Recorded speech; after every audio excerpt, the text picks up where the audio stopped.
You know, I was having Sunday lunch in a pub near us, a family pub, and the table next to us, it was a family of four, mum, dad and two adolescent kids, and all of them, for about 10 or 15 minutes between courses were like this. They weren't talking at all. They weren't even looking at each other. It was, and it's not the first time I've seen stuff like that. The Princess of Wales calls it an epidemic of disconnection. He's not wrong. And obviously we're approaching Christmas now, so lots of parents are going to have to deal with, you know, heartfelt pleas from their growing children, you know, 11, 12, 13. Now's the time for a proper mobile phone. But one couple who won't be giving in to any requests like that are the Prince and Princess of Wales, with William admitting that 12-year-old Prince George doesn't own a phone, and that's become a bit of a tense issue within the family. Well, in the Princess of Wales's first public speech in almost 2 years, yesterday she made a passionate plea to create a happier and healthier society through the power of family life and love. And she highlighted how our early years impact us as adults. Well, as part of her push for improving development in young children, the Princess has co-authored an essay which warns that phones are causing this epidemic of disconnection amongst youngsters, and she co-wrote it with Professor Robert Waldinger, who you can see there. He's a Harvard University expert. He also spoke yesterday at the summit. Very good morning to you. Morning. Good morning. So, what would you say to parents this Christmas whose 10, 11, 12-year-olds are saying, please, can I have a smartphone? All my friends have got one, please. George might be one of them. Prince George might be one of them. What do you say to parents? Exactly. It's so hard for parents to resist that.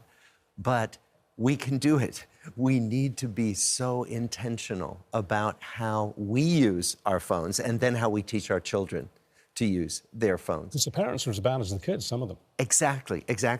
When you saw people sitting at a table on their phones, often they're even texting each other rather than speaking to each other, right? Yeah. And what we know is that smartphones are not going to go away, but that we can be more intentional about how we use them. What does that mean? What it means is that if research finds that if we use the digital world to connect with each other actively, it can actually help us and make us happier.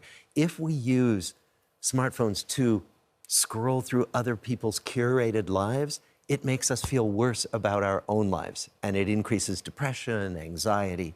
And so it's really about being intentional and helping our children be intentional. As I understand it, you are leading the longest-standing study on adult development. Yes. I mean, it's almost... How many years has this been going? 87 years. OK, so more than you've been in charge of it, clearly. I'm the fourth director. OK. Have you ever seen something impact adult development in the way that phones, as children having phones and seeing their parents distracted by phones, is going to have on adult development? No, we have never seen anything like this. I mean, certainly there are things that have impacted us. I mean, television being introduced into homes made people stop going out, made people stop joining clubs and volunteering in communities. So the technological change has had these impacts in the past, but this is far greater. I mean, let me ask how you would assess then the impact of phones. Is it like a drug? Is it as bad as a drug addiction on adult development if you give phones too young? Yes, it can be an addiction because the phones are designed to grab our attention and hold it because people make money that way. And that's just a fact.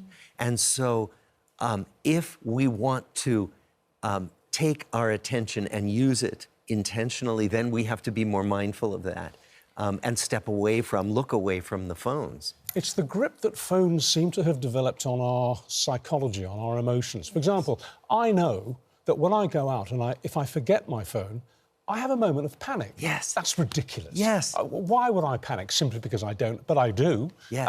And I'll sometimes go to great lengths to change my routine, to go back home and get the phone. I don't get an important call. I'm not expecting an important call. But without that device with me, I feel lesser.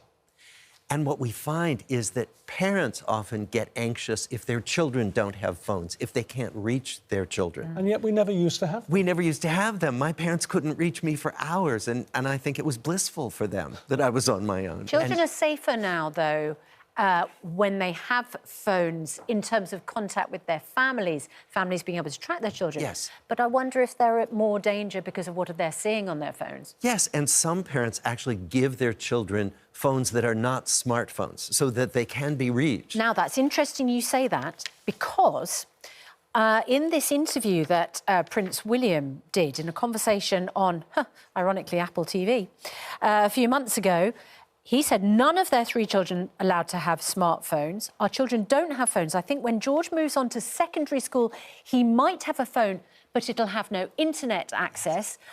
It's getting a little bit of a tense issue. It's internet access that Prince William has a problem with. I think children can access too much stuff they don't need to see online. The old sort of brick phone, as they call them, I think that's fine. How much does the Princess of Wales speaking out publicly, the Prince of Wales having that boundary, how impactful do you think that will be on the rest of us? Hopefully it will be very impactful, because the princess is well informed about the science behind all of this, and she understands that this is all influencing us mostly without our realizing it, until suddenly you realize, oh, I've left my phone and I'm feeling this moment of panic. Most of us don't even understand how we're being shaped, let alone how our children are being shaped. So to have someone with a strong voice able to say, look at what's happening in our lives, is very meaningful and impactful. Nothing stays the same. Everything changes and evolves. Exactly. Is this a phase that we're going through? Will, in 15 years' time, will we look back on this and think we went crazy for 20 years or so there? I wish we knew the answer to your question. It is true that we've adapted to new technology as it's come along, and we've always had to learn how to use new technologies. And so we are trying to learn how to use this. This is like no other technology, so the question is, where will it lead us?